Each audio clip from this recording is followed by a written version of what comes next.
Olá, nono ano, tudo bem com vocês? Eu sou a professora Letícia, de Química. Espero que vocês estejam fazendo as atividades que eu deixei para vocês. E se tiverem alguma dificuldade, podem entrar em contato comigo através do portal ou através do e-mail que eu coloquei aqui para vocês. Tá? Fiquem à vontade para sanar todas as suas dúvidas. Hoje eu vou falar para vocês sobre o estudo da matéria e o átomo. Vamos iniciar então falando das leis ponderais. Bom, as leis ponderais são as leis experimentais que regem as reações químicas em geral e são relativas às massas dos componentes dessas reações. São basicamente leis que relacionam as massas dos reagentes e produtos em uma reação química qualquer.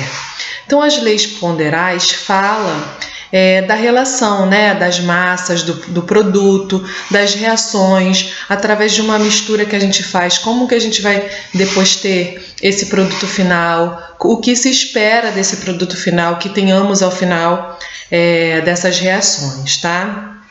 Então, a primeira lei é a lei de Lavoisier. É chamada de lei da conservação das massas. O cientista Antoine Laurent Lavoisier foi o primeiro a produzir o uso de balanças nas pesquisas químicas. Ao usar esse instrumento, ele verificou que, se uma reação for realizada em um recipiente totalmente fechado, a soma da massa de todos os reagentes antes da reação será igual à soma das massas de todos os produtos formados. Significa que, se eu tenho dois compostos, dois reagentes de massas específicas, vamos supor que eu tenho um de massa 20 gramas e o outro de massa 10 gramas. Após a mistura, e a reação, após essa reação desses dois componentes, eu vou ter a mesma quantidade de massas. Então, somando 20 de uma com o 10 da outra, eu vou ter 30 gramas de massa ao final. Então, o meu produto vai ter a mesma quantidade de massa que eu tinha anteriormente, antes, da gente conseguir esses dois reagentes e juntá-los. Então, essas massas, elas se conservam. Então, a primeira lei a lei de Lavoisier fala sobre isso. Nós temos também a lei de Proust, lei das proporções constantes. Em 1799, Joseph Louis Proust, por meio de uma análise de substâncias puras, determinou que, sob determinadas condições, a composição em massa dessas substâncias era constante, independentemente de seu processo de obtenção. A proporção em massa das substâncias que reagem e que são produzidas em uma reação é constante. Significa que se eu tenho dois produtos e eles reagem, ele reage, um estando com 100, um exemplo, e o outro estando com 2 gramas.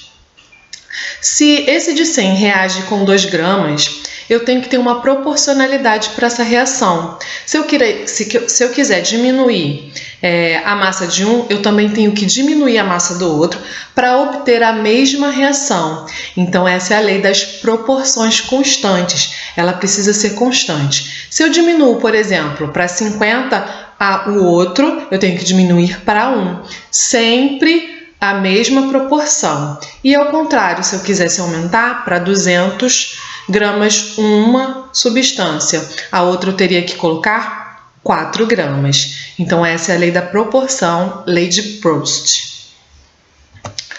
E agora vamos falar dos modelos atômicos, Antigamente se falava muito a respeito de como eram formadas as estruturas dos corpos. E já se falava sobre os modelos atômicos. Bom, vamos lá. Então, o que seria? Os modelos atômicos são os aspectos estruturais dos átomos que foram apresentados por cientistas na tentativa de compreender melhor o átomo e a sua composição. Com a tecnologia que a gente tem hoje em dia, a gente tem uma ideia do átomo. Mas antigamente, como não tinha a mesma tecnologia, então se tinham esses modelos. Então, o primeiro modelo foi o modelo atômico de Dalton. Tá? No ano de 1808, o cientista John Dalton desenvolveu o primeiro modelo atômico. Segundo Dalton, toda a matéria é formada por átomos esféricos, maciços, indivisíveis e indestrutíveis. Ele propôs esse modelo que o átomo ele era parecido com uma bola de bilhar. Por isso que está a imagem, né, dessas bolas de sinuca que vocês conhecem. E esse modelo ficou muito conhecido como bola de bilhar por ter esses aspectos específicos que Dalton observou, né? Outras características foram observadas por Dalton também na época. Cada elemento apresentava um tipo de átomo. O átomo de um mesmo elemento são iguais. Átomos de elementos diferentes possuem massas diferentes. Substâncias compostas, formadas por elementos diferentes, apresentam proporções fixas de átomos. E nas reações químicas, não há destruição de átomo, e sim rearranjo dos mesmos, formando novas substâncias. Bom, apesar desse primeiro modelo ser apresentado e na época ser aceito, depois foram descobertas outras características que o modelo atômico de Dalton não conseguia provar e explicar. Então as especulações continuavam acerca desses modelos atômicos. O próximo modelo então foi o modelo atômico de Thomson. Né? Novos conhecimentos, novas questões eram formuladas e o modelo de Dalton não satisfazia, pois não explicava a existência do elétron. Então já se sabia que existia uma parte no átomo que era negativa. Só não se sabia como esse elétron estava adicionado ao átomo. Era necessário então um modelo que tivesse como base o fato de a matéria, portanto o átomo, possuir partículas com a carga elétrica negativa e, supostamente, também conter partículas com carga elétrica positiva. A partir daí, então, começaram a surgir novas teorias, novos modelos. Em 1887, Thomson afirmou que o átomo seria uma esfera neutra, maciça e não homogênea, composta por um fluido positivo onde estariam dispersos os elétrons. Então aqui, esse foi um modelo atômico proposto por Thomson, tá? Ele ficou conhecido como pudim de passas, pela sua estrutura e aspecto.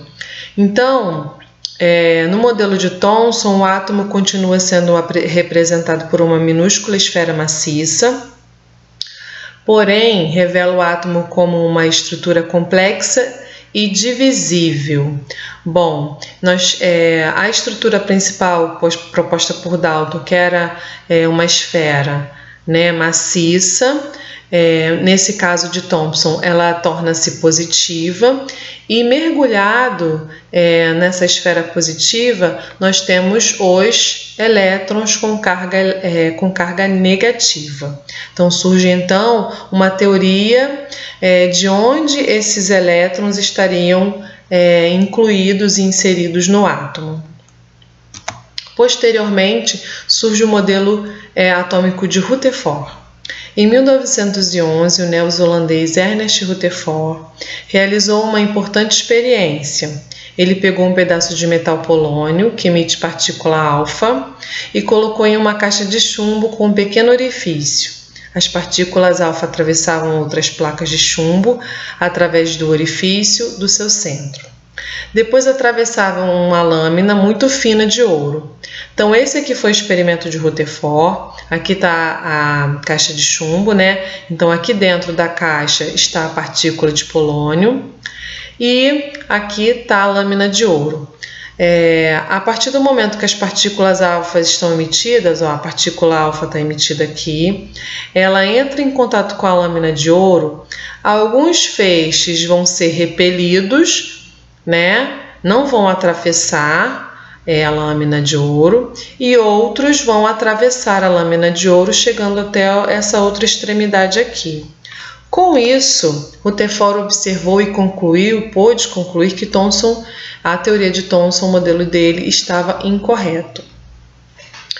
Primeiro fato de que comprovou que o modelo anterior estava incorreto. O fato de a grande maioria das partículas alfa atravessar a lâmina de ouro indica que a maior parte do átomo trata-se, na verdade, de espaços vazios. Então, no caso do modelo de Thomson, era uma esfera maciça. E como essas partículas atravessaram a lâmina, indicou que tinha sim, o átomo tem um espaço vazio, então não é uma esfera maciça.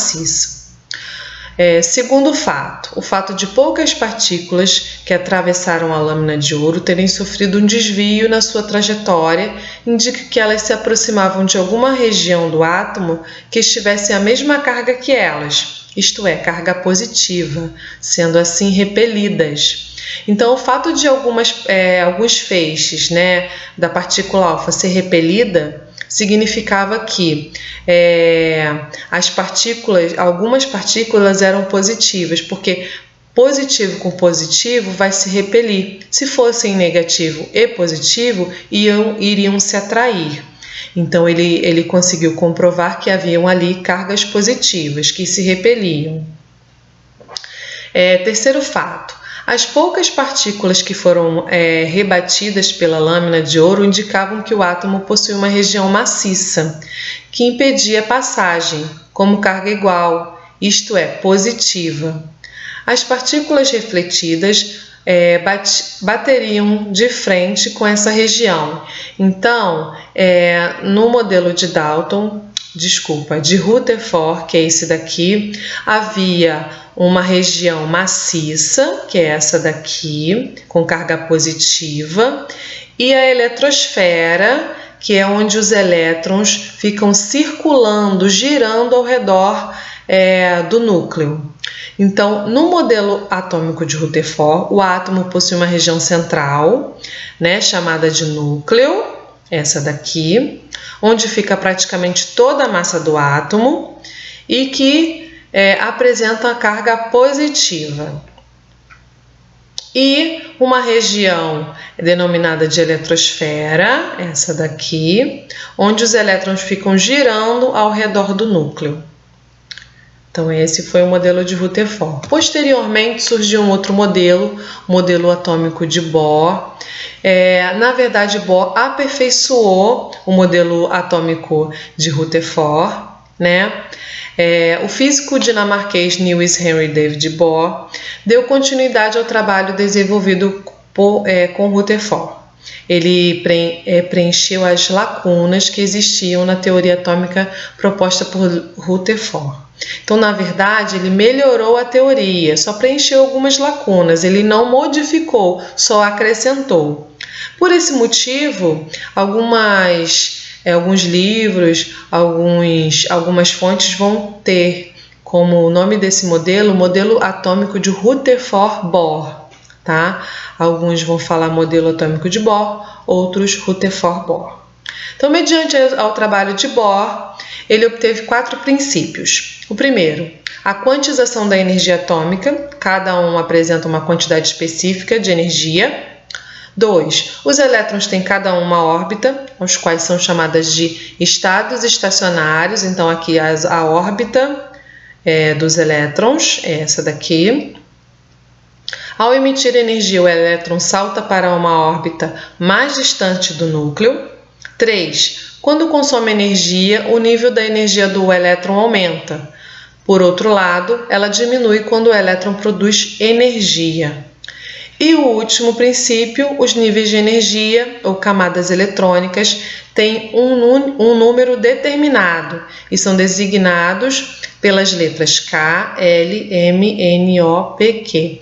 Então, os níveis de energia são 7, ou seja, são camadas, né? A órbita deles tem 7 camadas, cada um possui uma quantidade específica de energia. Reparem que a camada K só tem 2 elétrons, a camada L tem 8 elétrons, e cada um, sucessivamente, uma dessas camadas vai suportar uma quantidade específica de elétrons.